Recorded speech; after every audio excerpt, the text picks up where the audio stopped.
తెలుగువారి పెళ్ళి ఇలవైకుంఠమే మళ్ళీ సంప్రదాయమే సౌందర్యంగా సాగుతున్న పెళ్ళి ఇది తెలుగువారి పెళ్ళి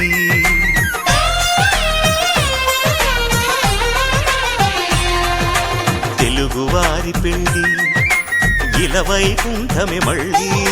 సంప్రదాయమే సౌందర్యంగా సాగుతున్న పెళ్ళి ఇది తెలుగువారి పెళ్ళి ఒకరికి ఒకరని అనుకుంటే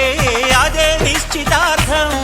ఆ నిర్ణయానికి తలవంచడమే పెళ్ళి అంతరార్థం